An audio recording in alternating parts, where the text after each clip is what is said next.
박현경 기자의 인사이드 아메리카. 남가주 마켓 노조가 파업을 벌일 수 있도록 승인했습니다. 도대체 무엇을 놓고 무엇을 원하는 파업인지, 이 파업 가능성은 과연 어느 정도인지 알아보도록 하겠습니다. 박현경 기자. 네, 안녕하십니까. 남가주 마켓 노조가 파업을 벌일 수 있는 길이 열리고 말았네요. 네, 그렇습니다. 지난 주말 이 남가주 마켓 노조가 파업을 벌일 수 있도록 승인을 한 겁니다. United Food and Commercial Workers (UFCW라는 마켓 노조는 지난주 닷새 동안 이 관련 방안에 대해 조합원들의 투표를 진행했는데요. 네. 어제 그 투표 결과 95%가 찬성을 해서 승인을 한 것으로 나타났습니다. 네. 그러면은 지금 이 투표 결과가 어느 마켓들을 대상으로 하는 건가요? 크로거와 엘버슨스 이렇게 전국에서 가장 큰 두 그로서리 체인이 대상인데요. 예. 아시다시피 크로거는 이 랄프스의 모회사고 엘버슨스는 반스와 파빌리언스를 소유하고 있습니다. 그래서 지금 말씀드린 엘버슨스, 반스, 파빌리언스 그리고 랄프스 이렇게 파업이 벌어질 수도 있겠는데 지역은 중가주부터 멕시코 국경까지 이 마켓들입니다. 즉 남가주 지역도 포함이 되는 겁니다. 그렇다고 뭐 지금 이들 마켓들이 바로 파업에 돌입하는 건 아니죠? 네, 어제 승인된 바는 당장 파업을 벌이겠다는 의미는 아닙니다. 협상에 실패할 경우 그때 파업에 들어갈 수 있도록 허용하는 겁니다. 그러니까 협상이 어떻게 진행되느냐에 따라서 파업을 할 수도 있고 파업을 피할 수도 있게 됩니다. 결국 마켓 노조 측은 파업을 벌일 수 있도록 승인한 이 투표 결과를 이용해서 협상에 나설 걸로 보이는데요.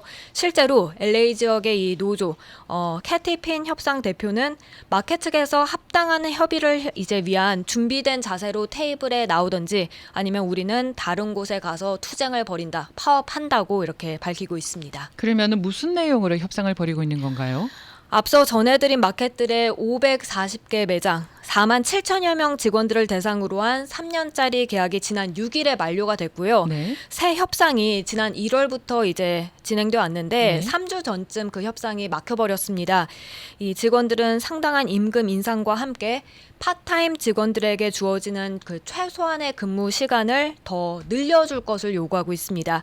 여기에 더해서 팬데믹 사태로 우려가 지속되는 가운데 매장의 그 직원들의 건강 또 안전 이런 위원회 구성을 촉구했습니다. 네, 아무래도 큰 게 뭐 임금 인상 요구 아니겠습니까? 네네. 네, 구체적으로 얼마를 올려달라고 지금 요구하는 건지 나와 있나요? 이 마켓 직원들을 크게 세 가지 카테고리로 분류해 볼 수 있는데요. 그 카테고리에 따라 임금이 일단 달라집니다. 세 카테고리부터 살펴보면 첫째가 푸드 클럭입니다. 캐셔와 또 선반에 물건을 진열하는 직원들이 여기에 포함됩니다. 이 마켓 전체 직원 3분의 1이 이 푸드 클럭이고요. 네. 다른 3분의 1 직원은 두 번째 카테고리 제너럴 머첸다이즈 클럭입니다. 델리 푸드 있죠. 뭐 샌드위치 같은 거. 그런 거 준비하는 직원들. 또 그 음식이 아닌 물건들을 담당하는 직원들 포함해서 여기 제너럴 머첸다이즈 클럭에 해당하게 됩니다. 네. 그리고 마지막 남은 그 3분의 1 직원은 세 번째 장바구니에 물건 담아주는 직원들 또 클럭을 도와주는 헬퍼들입니다. 그러면 이 세 카테고리 직원들의 임금이 서로 어떻게 다른 건가요? 가장 많은 돈을 받는 부류가 가장 앞서 전해드린 푸드 클럭입니다. 네. 이들은 5년에서 7년 정도가 지나고 나서 현재 임금 시간당 $22 50센트인데요. 이게 가장 높은 금액입니다. 노조는 이들이 새로운 3년 계약이 끝날 무렵엔 지금보다 $5 더 임금을 인상해 줄 것을 요구하고 있습니다. 그러니까 3년 후 이 시간당 $27 50센트를 보장하라는 겁니다. 그런데 마켓 측은 $1 80센트 인상을 제안한 상태입니다. 지금 제너럴 머천다이즈 클럭들은 임금 얼마에서 지금 어느 정도 인상을 바라고 있는 거예요? 가장 많이 받는 이들 직원은 시간당 $17 2센트인데요. 이 노조 측은 3년에 걸쳐서 시간당 $8 더 올려줄 것을 요청하고 있습니다. 이들은 자신들도 임금이 가장 높은 그 푸드 클럭들과 마찬가지로 비슷한 일을 해내고 있다라고 주장하면서 그렇게 인상을 촉구하고 있습니다. 그렇지만 마켓 측은 $2 인상을 제안하고 있습니다. 그러면 마지막에 그 장바구니에 물건을 담는 직원들은 어떤가요? 그들의 임금이 가장 낮습니다. 캘리포니아주 최저임금인 시간당 $15를 조금 웃도는 수준인데요. 예. 이들이 새로운 계약에서 얼마나 임금을 인상시킬 것을 요구하는지는 나와 있지 않습니다. 근데 앞서 보면 $5 대 $1 80센트, 그리고 $8 대 $2 이렇게 상당히 차이가 큰 상황입니다. 이렇게 달라주겠다 하는 그러한 이 입장 차이가 상당히 큰데 이 노조가 파업까지 승인하면서 임금 인상을 요구하는 것 그들만의 입장이 따로 있다면서요. 네, 지금 말씀드린 그 정도 돈 갖고는 또 그 정도 근무 시간 갖고는 살기가 어렵다는 입장입니다. 네. 마켓 직원들의 불만은 남가주 높은 생활비에 따라가지 못하는 임금에 오랜 기간에 걸쳐서 지금 쌓여오고 있는데요. LA에서 리빙 웨이지라는 것, 그러니까 기본적인 필요를 충족하면서 살기 위한 최소한의 최저 소득이 얼마인지 그 MIT 최신 자료를 바탕으로 보면요. 2020년 기준 자녀가 없는 한 사람이 시간당 $19 22센트고요. 자녀 셋을 둔 일을 하는 성인 2명의 가정은 시간당 $34 1센트로 나옵니다. 그런데 마켓 직원 3분의 2는 파타임직으로 일하고 있고요. 그러다 보니 아무리 맥시멈으로 일을 해봤자 생활이 아예 안 된다고 어려움을 호소하고 있습니다. 그러면은 얼마나 어려움이 큰지 또 얼마나 불만이 쌓였는지 혹시 직원들의 사례가 있을까요? 네, 지난주에 이 노조 측 본부 앞에서 25명 정도가 피켓 시위를 벌였는데 그 시위에 참가한 올해 44살의 레이첼 포니어는 LA 랄프스 마켓에서 17년 동안 일을 해왔다고 해요. 근데 레이첼이 받는 현재 임금, 회사 측 최고 높은 임금인 $22 50센트입니다. 그런데 한 주에 28시간 일을 하면서 렌트비조차 내기 어렵다고 말을 합니다. 예. 또 아이들의 굶주린 배를 채워줄 음식을 사기도 어렵다 하고요. 그렇게 몇 차례 풀타임으로 좀 일할 수 있게 해달라고 요청을 했지만 예. 회사 측에서 받아들여진 적은 없었습니다. 풀타임으로 일하게 되면 근무 시간이 늘어나는 것도 좋지만 베네핏도 좋아지고 휴일도 늘어나게 되는데 그러다 보니 회사 측에선 풀타임 자격 조건이 안 되게끔 그걸 막으려고 한다고 레이첼은 주장했습니다. 이어 20년 전만 하더라도 이건 중산층 일자리였는데 회사가 계속해서 졸라매다 보니까 이런 처지에 놓이게 됐다고 말했습니다. 네. 지금 앞에 사람이 그 레이첼이라는 분이 $22 50센트를 받고 한 주에 28시간 일하기가 일하면서 렌트비가 내기 힘들다 이렇게 말한다는데 네. 그걸 계산해 보니까 한 달에 한 2,520불이네요.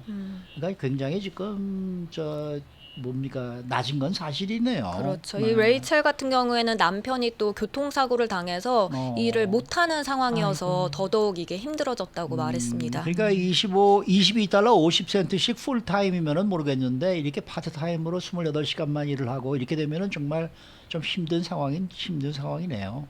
이 풀타임으로 일하고 싶은데 못하는 다른 직원 스토리도 또 있습니까? 네, 올해 46살 마르코 에스칼란테는 에코파크 지역 반스마켓에서 24년간 일을 했습니다. 그렇게 현재는 자정부터 아침 8시 반까지 그 시프트로 일을 하는데 임금 역시 $22 50센트 받고 있습니다. 역시나 풀타임으로 일하고 싶은데 이 사람은 이제 한 주에 30시간 근무가 전부라고 합니다.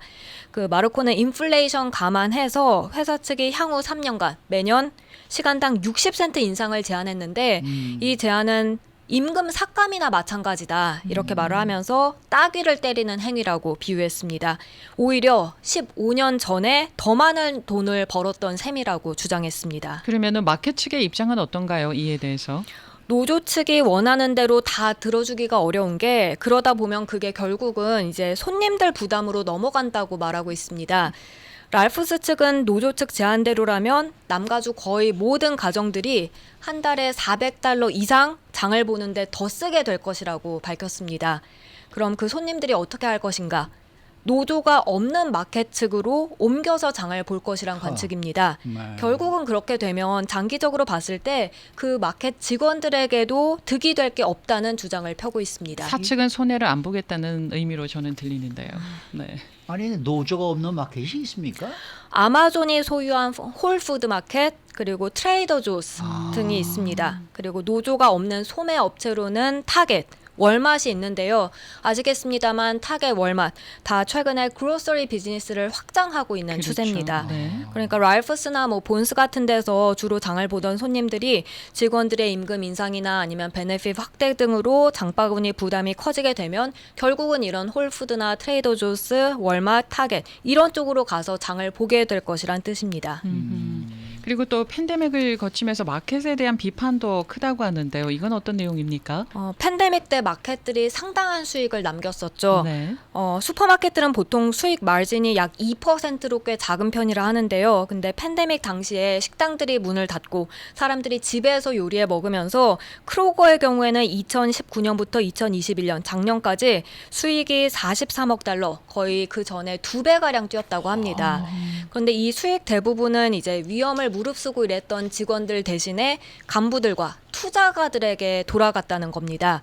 그리고 LA와 롱비치 같은 곳에서 기억하시겠습니다만 일부 위험 수당을 제공하라는 그 조례가 통과돼서 시행됐었죠.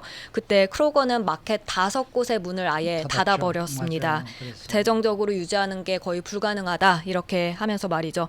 이런 가운데 노조원들 마켓 직원들이 팬데믹 기간 거치면서 우리들도 이제는 보니까 이센셜 직종이더라, 필수적인 직종이더라. 종이다. 그래서 결국은 우리를 필요로 하게 될 것이라고 말하면서 더더욱 목소리를 높이려 하고 있고요.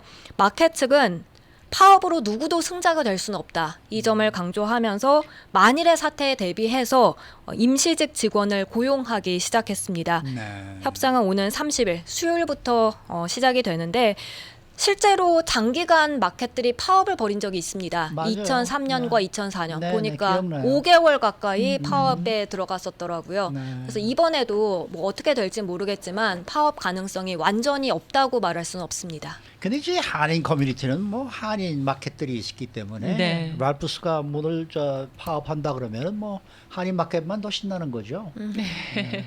우리 한인 마켓에서 일하시는 분들도 좀 임금을 올려 주었으면 좋겠는데. 혜택도 좀 더 많아지고 글쎄 그랬으면 말이에요. 좋겠습니다. 네, 수고 많으셨습니다. 감사합니다. 박현경 기자였습니다.